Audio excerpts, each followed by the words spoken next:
today's Editors Forum is going to touch on four of the biggest issues on our minds as Ghanaians today. Over the past 4 weeks, these stories have broken.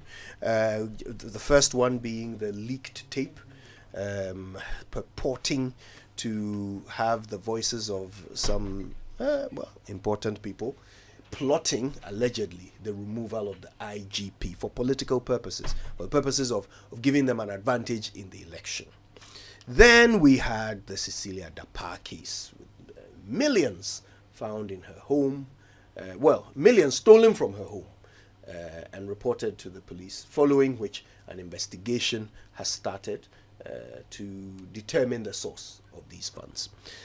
Of course, we've had that horrifying video from Adisco, showing the brutality meted out to one of the students of that school by another. Then, of course, we've got today's mid-year review coming up, and I'm sure our editors have thoughts on that as well. So once again, let's say good morning to them. Manasseh Awuni, investigative journalist, author. He's currently with the Fourth Estate. Oh, no, not anymore. Oh, wow, I'm behind time. Okay, also, Quansah is general manager of the Chronicle. He's former president of the Sports Writers Association of Ghana and a senior journalist.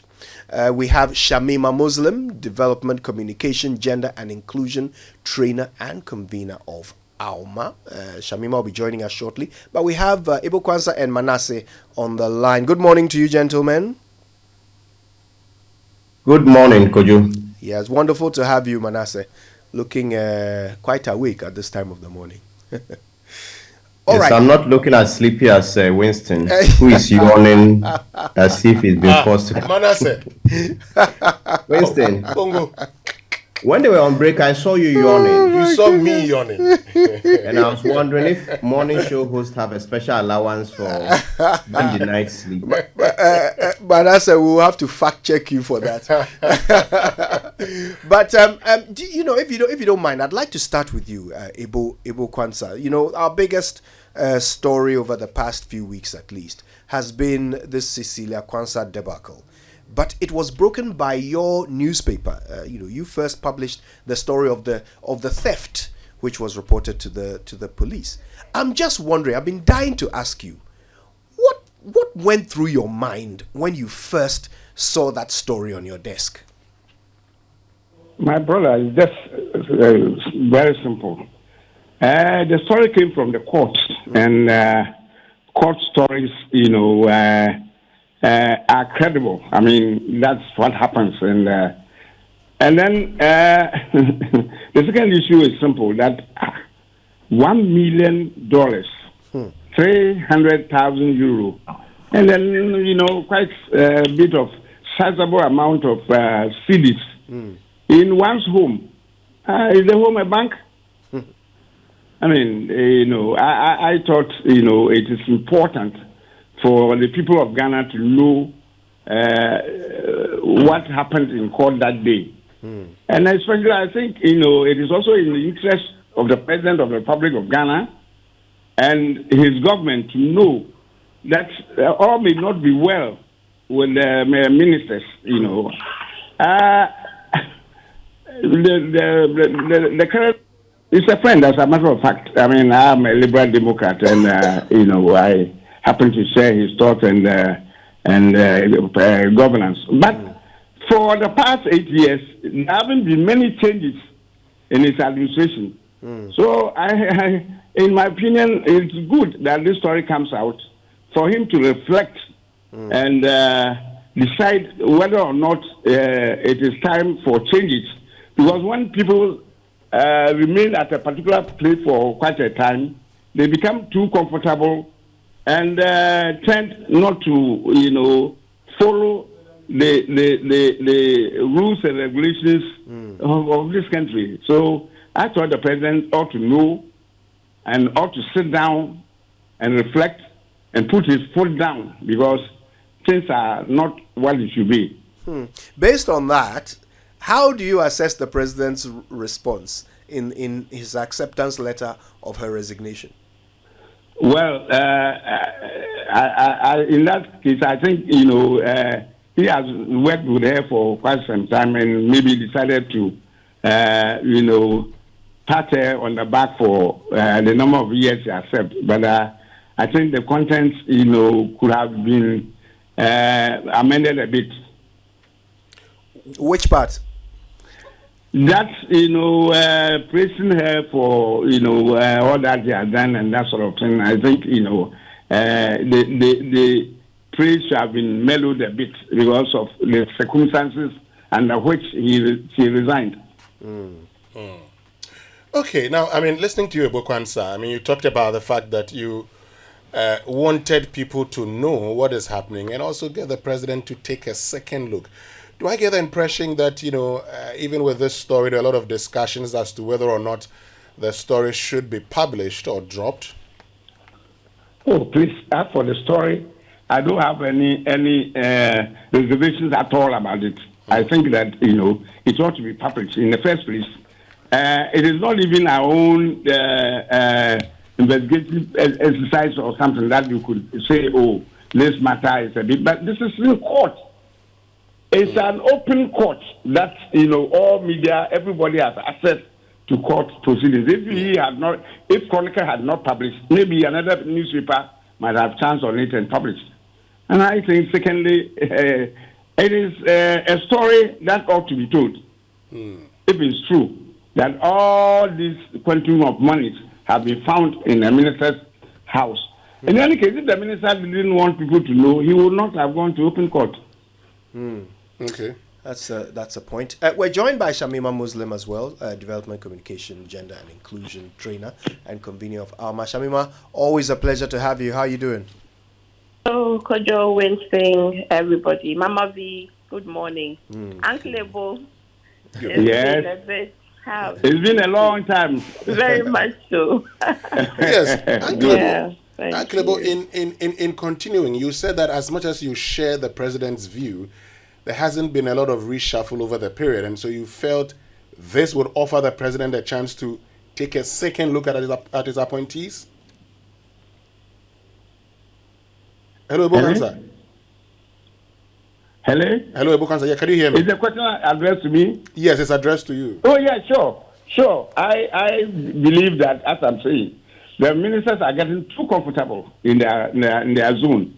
And some of them, I must say, a number of them are my friends. Because we share the same political thoughts. I'm a liberal Democrat, and and secondly, I was in exile when the Rawlings came to power. Quite a number of them were in exile with me. They are my friends, colleagues, that sort of thing. But I think that a lot of them are not very responsive to issues. Sometimes it baffles me that I sitting here, and they be my friends. Sometimes these days when I call them, most of them don't respond. And I think if I call a minister, if an editor called the minister and he will respond, how responsive will he or she be with the ordinary people of Ghana? Okay. So I think these issues need to come out for they themselves, the ministers, to re-examine the way they are conducting affairs of state, and for everybody to know what is happening. And they themselves put everything in order and stop behaving as if they are above the ordinary Ghanaian. When you say they've become too comfortable, I want to understand. What do you mean by they've become too comfortable? Well, what I mean is that it looks like they think, there's no pressure on them. That's what I mean by being comfortable. There's not much pressure on them to do or not to do certain things. And you think that some of this is also because of how the president has handled his appointments over the period? Yeah, because he has not changed them a lot. They think they are comfortable. They can be there. The president won't change them. So, nobody is going to, bring any pressure on them. And I think, this issue should make them sit up again. Uncle Ebo, you mentioned a bit about the Rawlings era and your description of the ministers, some of the ministers getting too comfortable. Does this remind you of, events in the past? Oh, quite a number of them. at least it reminds me of the Samuel's money in the house. You remember the two policemen who were alleged to have stolen so much from the chairman of the NDC at the time, Mr. Obede Samuel's house. It reminds me of that. And it also reminds me of the whole coup scenario, because Jerry Rawlings, in his coup statement, said that, the government was not responsive to the people of Ghana, and things have gone astray. Now, from my point of view, if you don't take care, things might go astray as well. Right. There's so much more we want to ask you, but I want to bring in the others into the conversation as well. Manasseh and Shamima, I'll start with you, Manasseh. We've mentioned the president's response. Much has been said of this. The suggestion is that somehow by, pre-exonerating her, as he appears to have done, it might end up prejudicing, processes that ought to impartially look into these events. Do you think it could also affect how the media reports this story going forward? The president's comments. No, I don't think it should affect how the media reports it going forward, because the president doesn't have much credibility when it comes to these matters of corruption and the fight against corruption and his commitment. So even if he came out to say that the woman, Cecilia Dapaah, was not guilty or anything, I don't think that should affect us, because he's the critical media or the media or journalists who matter don't attach much or any weight to such pronouncements. Remember, this is the same president who came out to say Wuntumi's company wasn't involved in Galamsey and all manner of things. Having said that, I'm privy to what went on before that resignation was tendered. And the information I have is that the president was away in Rome when the news broke. And so one evening he called his entourage and asked what was happening back home. And I'm told they gave him all the briefing, and the information I have is that he got very angry and said Cecilia Dapaah shouldn't be disgracing his government this way. And further calls were made to Ghana. And by Saturday morning, the information I had was that the president had decided to sack her when he returned, I think on Monday or Tuesday. But later in the day, he changed his mind and instructed the chief of staff to call her and ask her to tender in her resignation. Failure to do so, she will be fired. This is information I have from sources that were with the president in Rome when this issue was happening. And then we know that later that day, the minister tendered in her resignation. So from insider sources, the president did not support this action. The president was outraged. The president was responsible for the resignation we saw, because if you watch the statement from Cecilia Dapaah that Saturday morning, there wasn't any indication that she wanted to leave her position. So her resignation could not have been from a matter of principle or somebody who thought she obviously had to go. So on that score, I give credit to the president for asking her to step aside. But the problem here has to do with how the wording of the acceptance letter was. And I even find it problematic. The resignation letter, it was worded, I think the penultimate paragraph, or not, yes, the very last paragraph said, "I thank you, my dear," then, comma, Mr. President. I think those of us who are even in this street, common WhatsApp messages, if you are texting a lady with such words, or my dear, or a lady texting a guy, my dear, it connotes something. And I don't think this was the right wording for such a serious issue. And again, the president trying to vouch for the person's integrity and almost saying that I know you come out clean, I think is problematic and can prejudice the trial. And even now that the Attorney General is stepping in, and we know the Attorney General is the President's appointee, and we have a similar issue in the past, that the President made a comment in 2017 that if you go online, you realize that the Ghana Integrity Initiative even condemned it. And I'm talking about when we, Joy FM and the Multimedia Group, did an investigation titled Robbing the Assemblies and exposed wrongdoings in the Jospon group. The President visited the group and said to the Jospon boss that I know when you are in the helm of affairs, or if you're when you're in the forefront, these things come, but I know you can deal with them. The Ghana Integrity Initiative said such comments did not help the investigation that had started. And so they expressed concerns. True to their words, the investigation was completed. Very damning findings were made by the CID.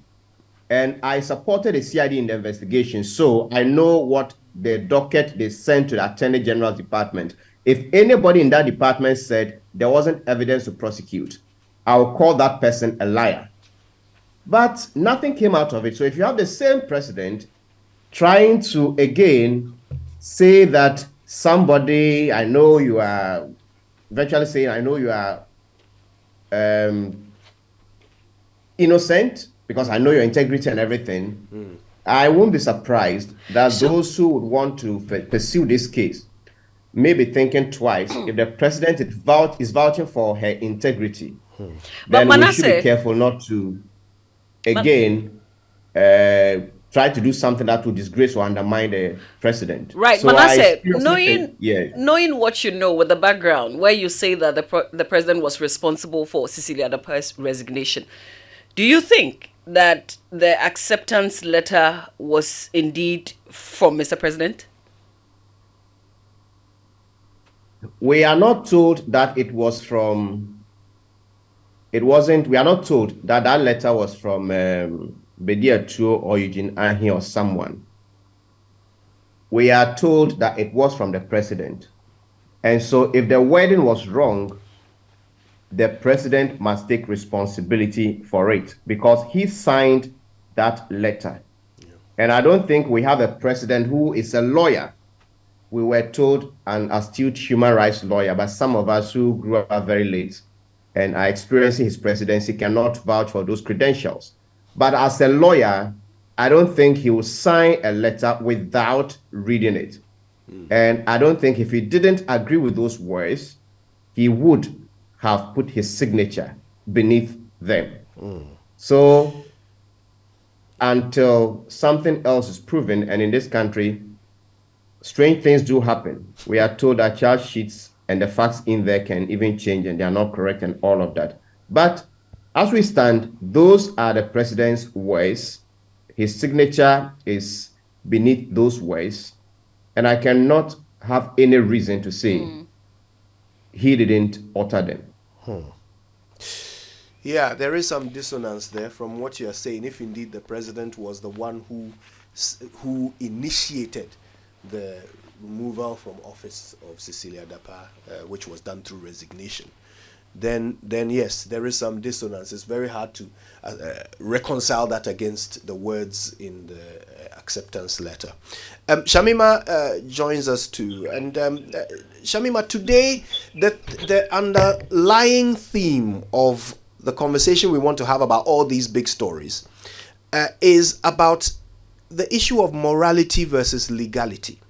And Justice Remsai really framed it well. It's something we've been saying for quite some time, that whenever there is a scandal of this nature, immediately you see people taking refuge in the law and saying, well, innocent until proven guilty, and if this was not proven in a court of law, then you cannot say it, and blah, blah, blah. Sometimes that overshadows the more simple and straightforward issue of right versus wrong.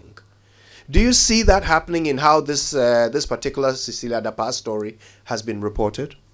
Kojo, it's almost as if you are in my mind, because that's actually what I want to contribute to the conversation this morning. And, you know, even Uncle Ebo's food for thought, it's a continuation of your introduction to this program when you were exploring this particular angle of right and wrong, and how it seems that even the best of us, even the most educated of us, even the most privileged of us, seem to be blurring the lines between right and wrong. I'll tell you, if I'll get some time just to give this context. I just got back from Abuja last week, just this Friday, after attending the first West Africa Journalism Innovation Conference. The theme was on accountability journalism and how we can nurture innovation for a sustainable future. There's a famous quote by Billy Graham, and it reads, and it says that if wealth is lost, nothing is lost. If health is lost, something is lost. When character is lost, all is lost. And it would look as if we are gradually losing the character, not only of our nation, because the character of our nation is distilled from the character of its citizens. And so if the issue of private-public morality, you know, I remember some time back, there was a huge debate in our media about whether or not we should judge public officers by their private moral or private issues. That distinction is becoming more blurred, because we now know that often, more than not, people's private proclivities find expression in public office. Sometimes even exacerbated, because power and money only reveals one to himself, as we have been told. So at this public forum, we were a speech was delivered by the Google Vice President for News, one Richard Gingras. It was a very poignant speech. And I'll probably just share some of the key things that happened, because he says that journalism is facing a crisis of relevance. And I agree with him totally. According to their statistics, only 2% of Google searches are about serious news. And that is why I think the media must reposition and reset itself onto the right path. Because if we get it wrong, society gets it wrong.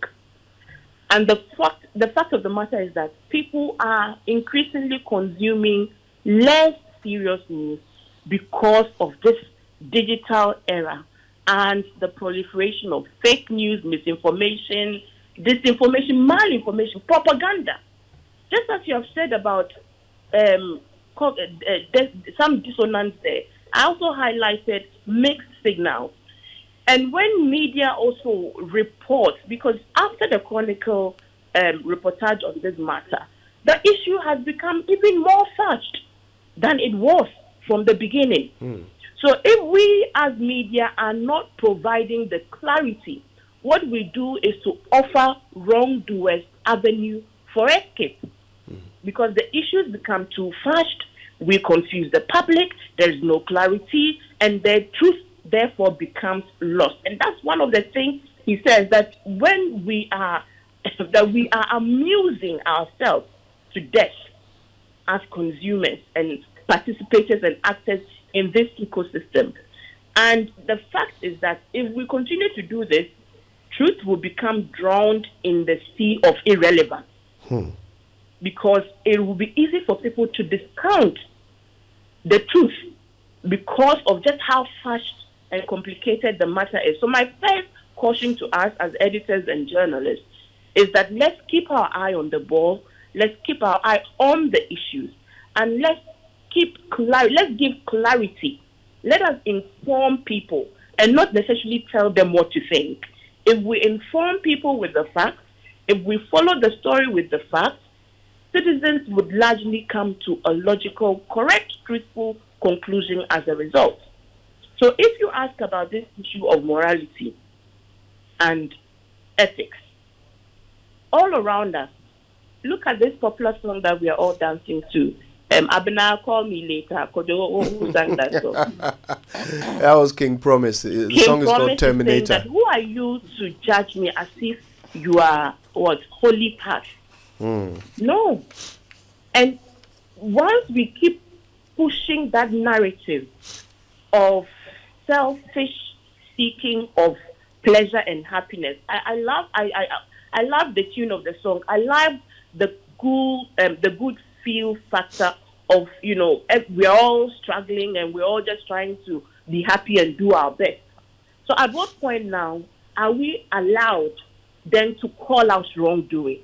If our mindset then becomes, we are all sinners, so there's no more sin.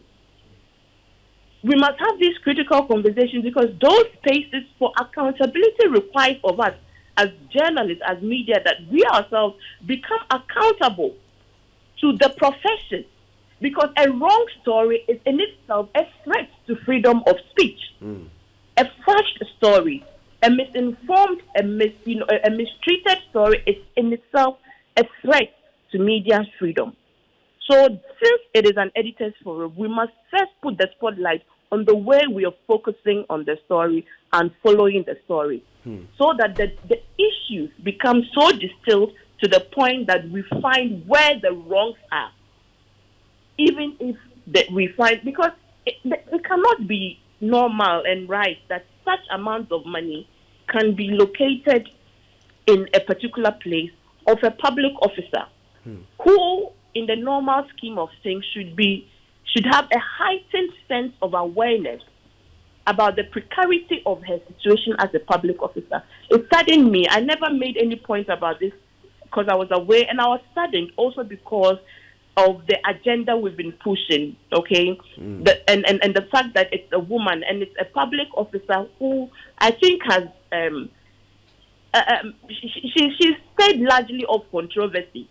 So it's sad that at the dying embers of her public life, this comes. And when we arrived at Nigeria, that was the story that was playing on Nigerian TV channels. So this has become an international embarrassment for her family, and for most especially for Ghana and the people of Ghana, because nobody can understand the reasoning. Because my point is that even if there is explanation for the amount of money that were found in the home, how is a minister comfortable sitting in the house with such huge amounts of money?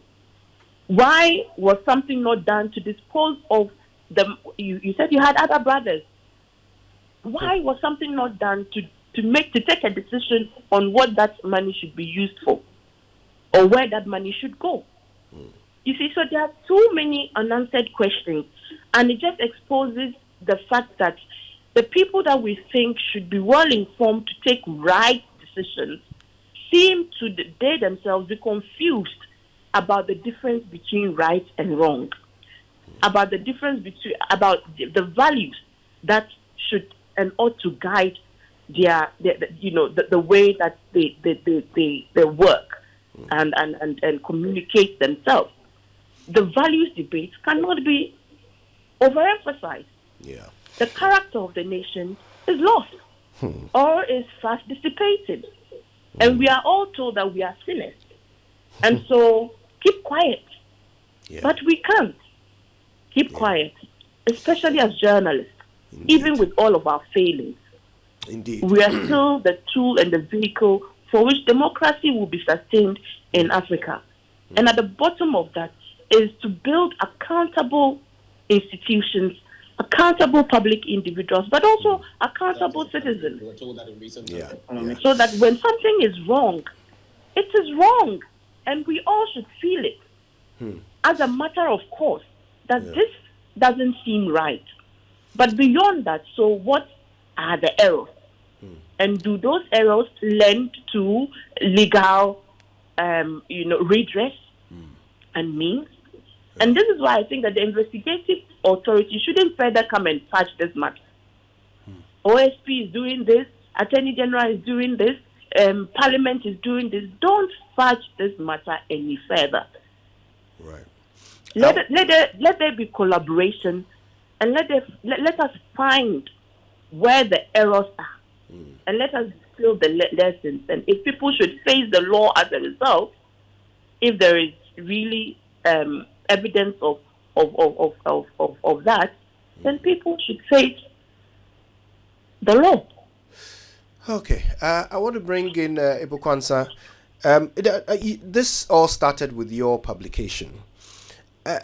Since then, so many other angles have been, focused on and teased out by other media houses.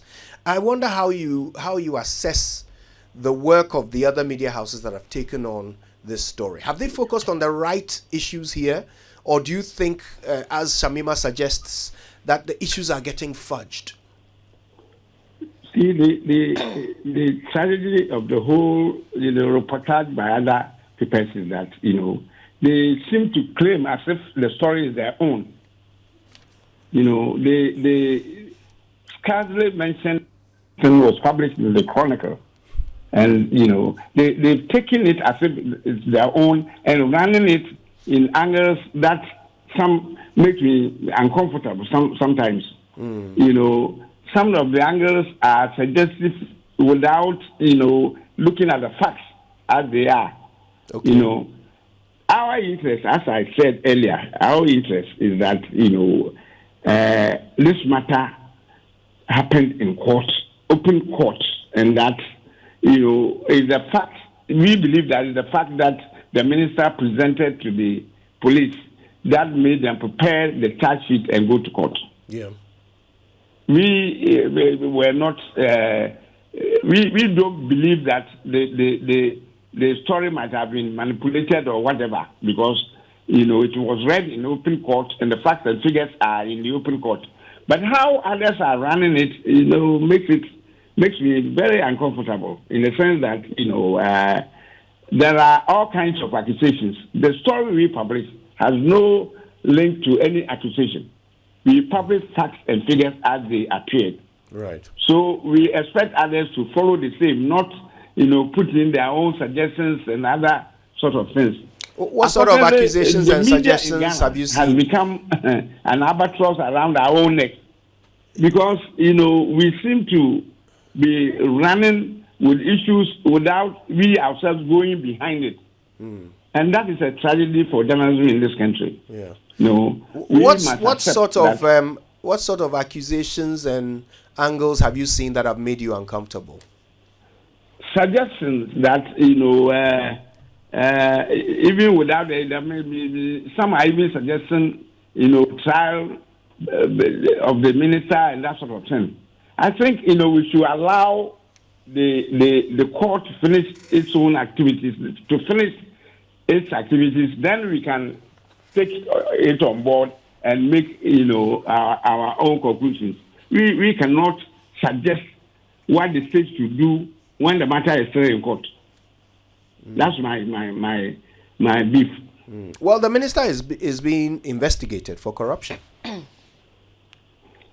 Yeah, but that's another matter. If you publish that the minister is being investigated for corruption, fine. But you don't make your own conclusions as if the minister is guilty before he is tried. That's my worry. Okay. All right. Let me take a final comment from Manasseh before we take a break and come back to the other issues. Manasseh, how do you think this story is going to evolve? What do you think we're going to see as the next step and perhaps the conclusion of this matter? Well, I think a lot of it will depend on the Office of the Special Prosecutor, which in my view happens to be the most credible institution handling the matter for now. It is a strong test case for that office to really win the trust, the confidence in it, because the hope with which some of us greeted the formation of that office dissipated when Martin Amidu's issues came up and they had to leave and all of that.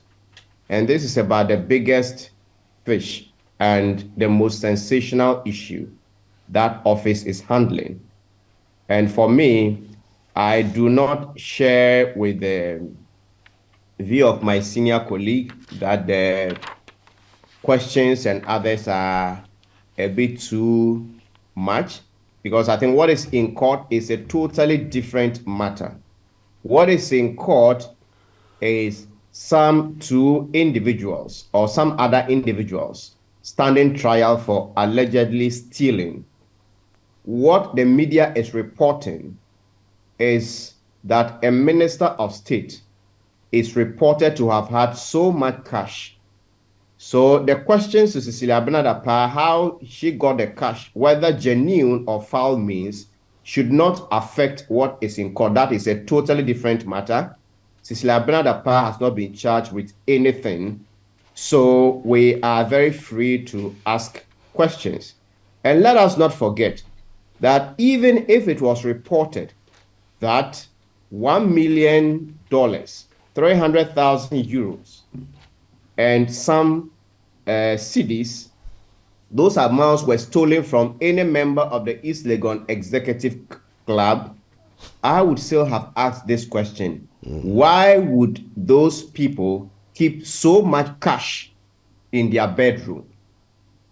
For a minister of state to have that amount of money, legitimate and very critical questions need to be asked. It is not to be left to only the courts or the state security agencies to handle.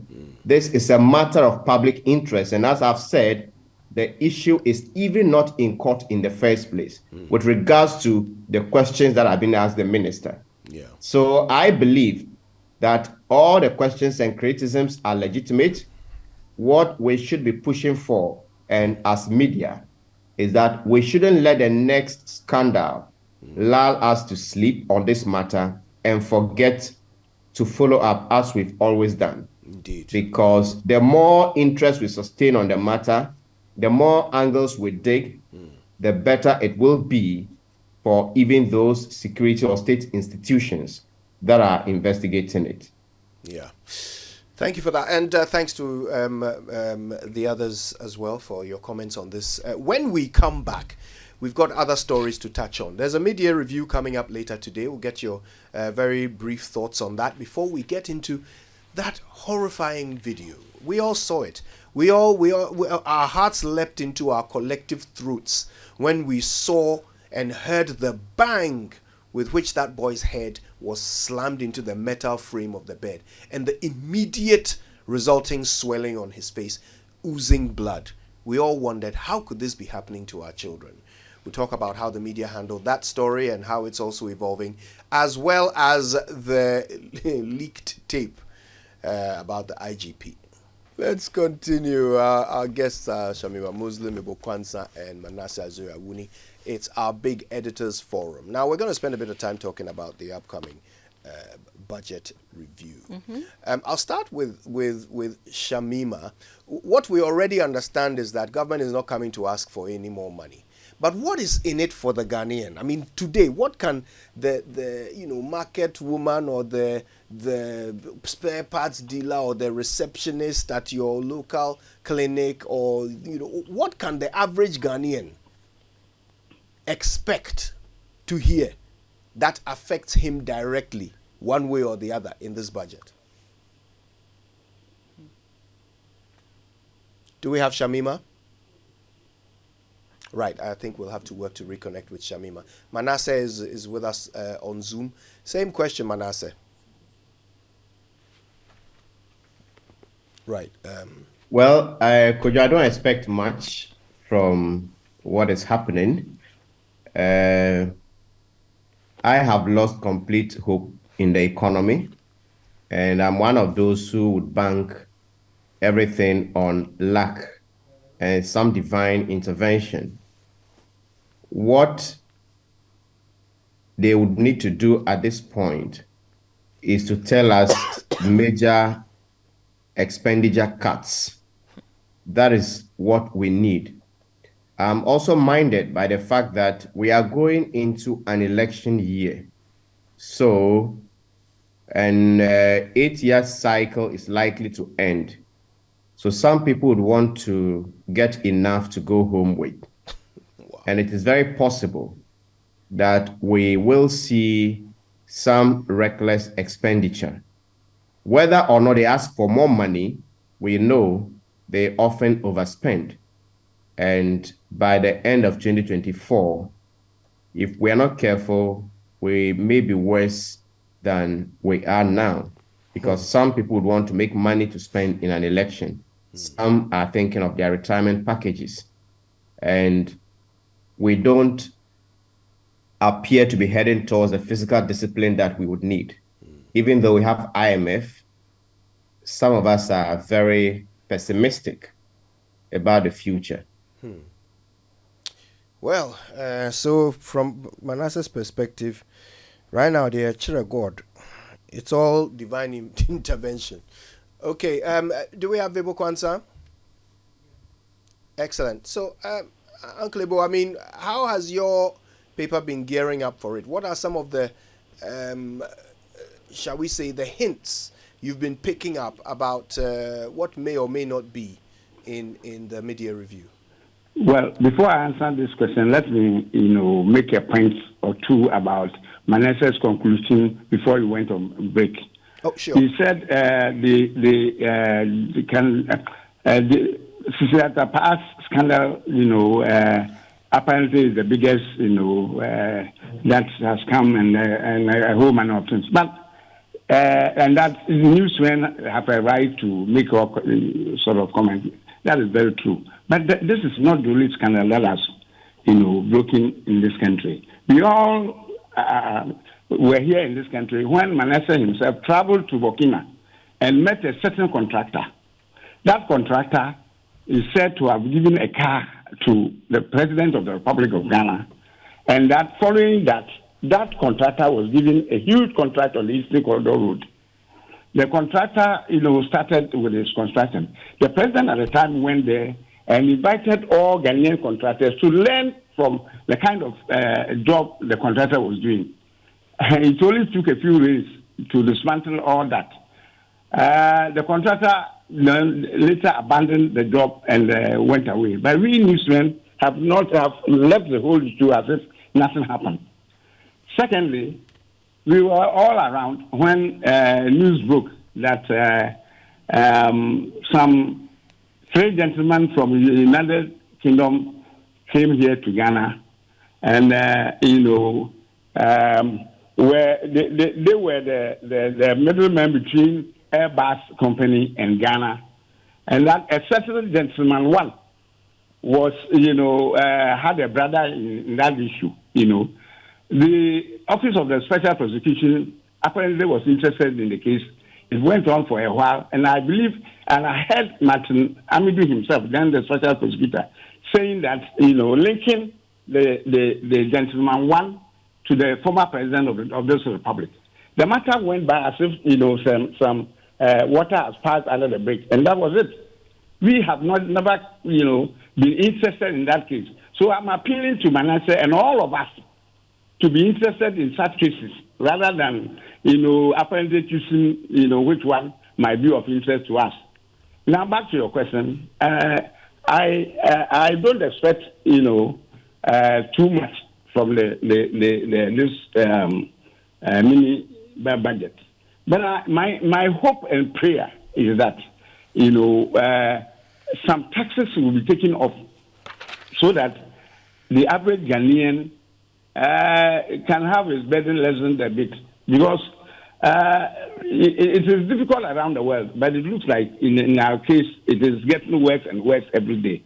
When you get to the market, you go to the market every day. I mean, I don't frequent the market, but occasionally I go there to buy a few things. And these days things are very, very difficult. Look, I have interest in the Azure by-election that took place yesterday because my part comes from there. My father, has a large cocoa farm there, and there's a village called Owasi. It's now almost a town. The last time I went there, I was shocked. Now they have lights, even boreholes have been extended to people's homes. When I I call them and find out, what made them vote the way they voted. It's nothing but the economic situation in the country.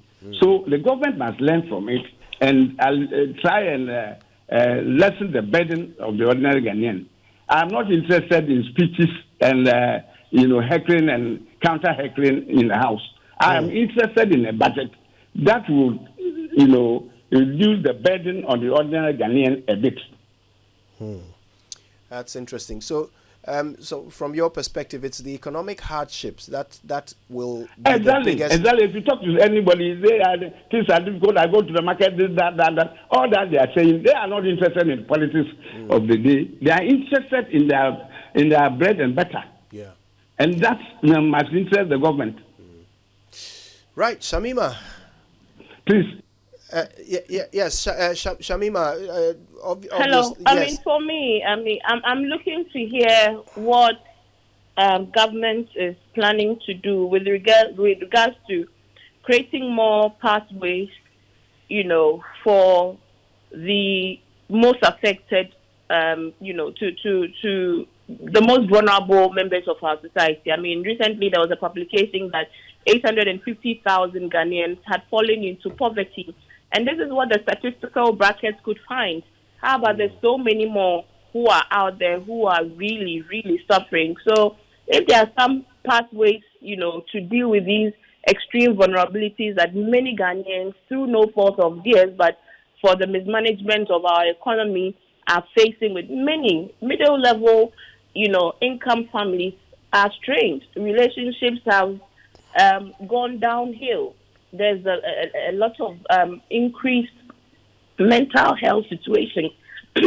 And I even want to hear the recognition of that. The mental health of Ghanaians and what government intends to do to support struggling and suffering citizens. We never hear that. We never hear, apart from saying we are all suffering. But as government, if we recognize that there is suffering in your country, then you know that there's an issue with mental health. And so in your budget, what are you budgeting for to deal with that? What kinds of services are you going to make available? Are you going to promote? What kind of awareness creation? Are you going to collaborate with media and other institutions to provide, support, helplines for people to call? There are soft issues, but there are critical issues to build back trust. Because right now, many Ghanaians have lost trust. They've lost hope that this government is able to pull us out of the doldrums in any reasonable, foreseeable future, as we ourselves have been told not to expect much because of our current, economic situation. So in that regard, I would want to hear a finance minister that, relates to the suffering of the people, that offers some tangible reprieve, especially to the most vulnerable. The issues of the taxes people are complaining about. I don't know how else they're going to raise money, because it seems that taxation is the poster intervention for the current government. But let's see what happens. But most importantly, I want to hear about what they're going to do, and to build back trust. Also, I want to hear about the prosperity. What do they call it? The measures. Those what I want to hear about the measures they have put in place to cut back on excessive expenditure. Right. So let's see what government has saved. Austerity measures is the word I was looking for. Excuse me briefly. So let's hear about that, because you say you want to deliver, prosperity to Ghanaians. And Ghanaians say they are not trusting because of what we are seeing in terms of the dissipation of funds and the corruption and all these millions of dollars being found in people's homes, ministers' homes, every day, one scandal. So it's further deteriorating the trust. So let's hear a budget that tells us that because we did A, B, and C interventions, these are the gains. Because to build trust, we have to see evidence of gains. These are the gains we have made from these tax measures, from these other interventions that we have made. These are the savings we have made from cutting down costs operational expenses, unnecessary expenses from the MDAs, ministries, department, agencies, and what have you. This is how much we have been able to pay people we owe, contractors we owe, businesses who have done work for the past 8 years, whose monies, who have pre-financed projects, whose monies haven't been paid. Because you know these growth polls, when you pay contractors, the trickling down effect is massive. So those kinds of areas, the people you owe debt, once a report on the domestic debt exchange program, how has it, put us in a better stead now to run the IMF program, and what is the outlook? So those are some of the things I'll be looking out for today. Yeah. Look, the more you think about it, the more important this whole thing about reducing expenditure becomes. Government has to really demonstrate an ability to do that. I don't know how they will, but it's important because, look, things are hard. Let's not mince words. People have lost money through this whole domestic debt exchange thing. Nobody's salary has really been increased by anything significant. Meanwhile, everything is more expensive. Fuel prices are going back up. School fees, rent, medication, cost of medication, everything that we need just to live a decent life is more and more expensive every day. Not forgetting 42.5% inflation. That's what we are suffering currently. So look, if as a Ghanaian you are supposed to somehow make all of this work, manage all of this with almost nothing in your bank account, and then government can't figure out how to cut down its expenditure, I don't think the public reaction to that will be very comforting. So let's hope they have something solid to share with us later. We've heard about a certain transformative economic agenda, and we're wondering what that is.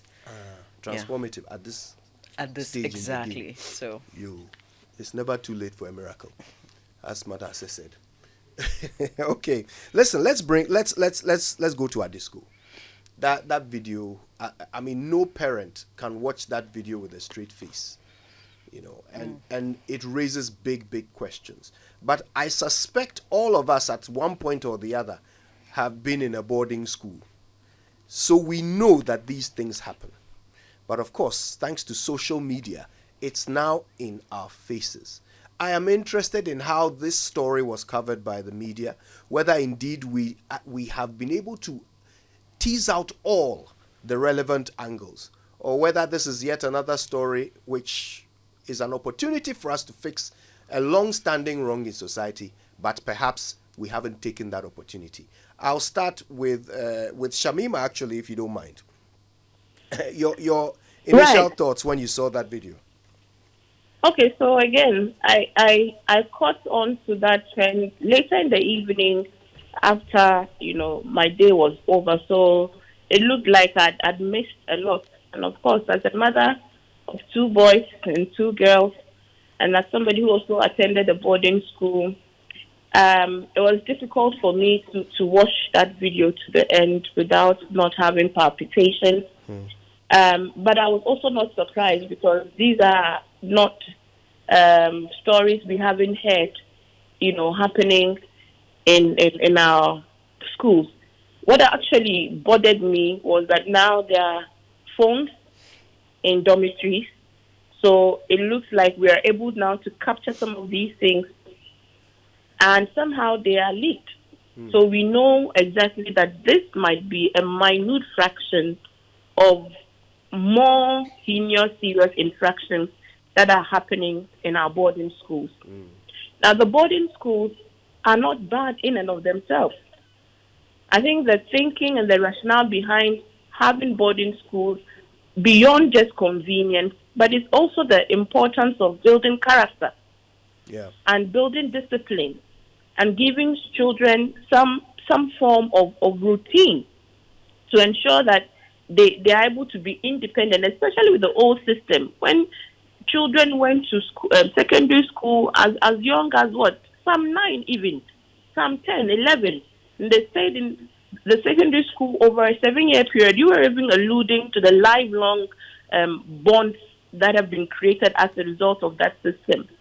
But even in the case of Ghana, it was to also build a sense of unity. Again, referencing the Ghanaian character. where children from northern regions can come down to south, and then we would have a blend of, ethnic groups and begin to see each other for the humanity, the common humanity that exists, for all of us. And so it was a good vision, and it's still largely for me a good vision. And that's why sometimes I'm not too keen on, the day schools are important and community schools are also critical, especially in economies economies like what we have, where some parents can't afford the movement of their children to and fro. But that cross-fertilization of ethnic groups, of personalities, of regions, of learnings, where we are able to learn about each other, that will be taken out if there was no cross-movement of students from across the country. And I think there's a place for that.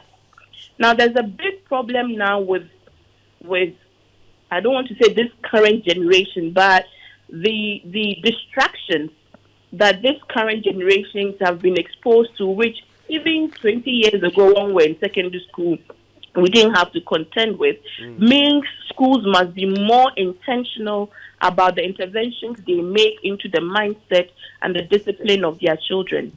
But I'll first track back to the family unit, which is really the beginning. And again, linking that back to the economy, all two parents are having to go out and work. Otherwise, the families can't subsist. And so there's a breakdown of discipline even at the family level. Otherwise, by the time somebody finishes junior high school, they would have formed their habits and their general attitude already. And usually junior high schools are day schools. So there's still that, relationship and that connection between parents and their children until we ship them off to secondary school. So I think head teachers, parents first, then head teachers. We really need to look at the disciplinary code, but then the teachings of values and ethics, coming back to that. Because character is formed from beginning, and that character is supposed to help you make decisions between right and wrong. And to build a strong personality and a character in your child so that they are not easily swayed by peer pressure, which is so real even for adults. Even for adults who are working in workspaces, peer pressure is a real influencer. Yeah. So we have to constantly pray over our families, pray over our children, try as much as possible to imbibe in them a godly character. I still believe in the place of God, because when all else is lost, what is our anchor? If our anchor doesn't hold, what else would hold for us? You would go with the winds, and that's what we're seeing. Too many influences on these young minds, and they're expressing it in violent ways. Otherwise, how? And the fact that there were people around and nobody could intervene. Yeah. Up to the point where this boy's head was banged on the metal bar for it to even cut, for him to see blood, and somebody was recording, and that kind of it did not generate any feeling. That's what I'm saying. That our character as a nation is losing the conscience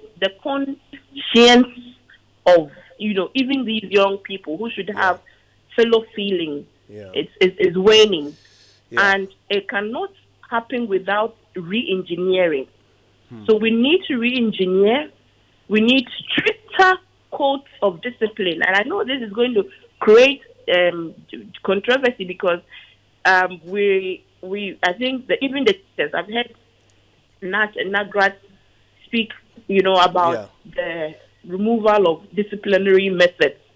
Traditional disciplinary methods. I'm not talking about bringing back the cane, but if it needs to, in some instances, under some regulated, method. Otherwise, people would have to be suspended. Shamima, forgive me. I'm going to bring in Manasseh very quickly before we take a break on the same issue. Manasseh, now, what do you think about how the school and GES communicated on this, it seemed for some time that they were talking to each other rather than talking to the public. So at some point it even became confusing whether or not this was a matter of bullying or whether it was a fight, or, you know. So do you feel that the communication lines have been quite smooth throughout the story? Well, Kojo, I don't feel that way, because at a point there were even conflicting reports about whether the student was dismissed or suspended. And there were some suggestions that the victim was also being punished, and we didn't really know exactly what was happening. I think by and large, the fact that they acted on it when it came up is commendable, but I think we should pay more attention to these things. Bullying is institutionalized in a lot of the schools, and some think it is very normal. When I was in senior high school, the final year, I was elected the senior prefect. And then I took a decision that the senior class had issues with me. It was a decision to abolish what they called dawn mowing. At about 3 a.m., they would wake up the junior classes, give them cutlasses to go and then weed. And where the school was located, even sometime during the day, we killed snakes. So my point was that if during the day it was even dangerous to weed, why would we want someone's children or child to go and then weed at 4 a.m. or 3 a.m.? And the only reason my colleagues disagreed with me was that it was done to them, and it was their turn to also do it to others. This is what happens in a lot of schools. And then the good news is that I stood my grounds. The teachers supported me. So dawn mowing was abolished in Kratchi Senior High School in 2004. But a lot of the schools seems to have certain traditions. And when one batch or group of students suffer that tradition, irrespective of how inhumane that is, they wait, and when they become seniors, they do it to others. I couldn't finish watching the Adisco thing. I think we have to see this even beyond bullying. That student should be given some mental health assessment and taken through therapy, because I fail to see what would cause a young person in senior high school to get so murderous and treat another student that way. And it is about time the teachers and school authorities treated this seriously, because if this person, the victim, were my son, and I see this video and I have access to the perpetrator and there's no proper restraint, I may be compelled to do something worse than what he did to my son. So these things are very serious. I don't know how the parents, the mother or father of this boy, would feel seeing their son or child go through this. And if it hadn't been recorded, nobody would have known or seen it. And this may be happening all over. And I think it's about time the school authorities paid more serious or attention to it. I don't believe that it is only because caning has been abandoned. Mind you, some of the teachers also abuse the capital punishment, such that sometimes they do exactly what this boy has done. So the fact that caning has been abolished doesn't mean that other forms of punishments cannot be administered. I think the existence and the reoccurrence of these issues or these things happen mainly because people get away with them, and that the surveillance systems in the schools and in the dormitories don't work as they perhaps need to. And for the fact that someone will suffer this and be reluctant to report is worse than even the occurrence of the act in the first place. I believe you meant corporal punishment, not capital punishment. But sorry, corporal punishment. Yes, sorry.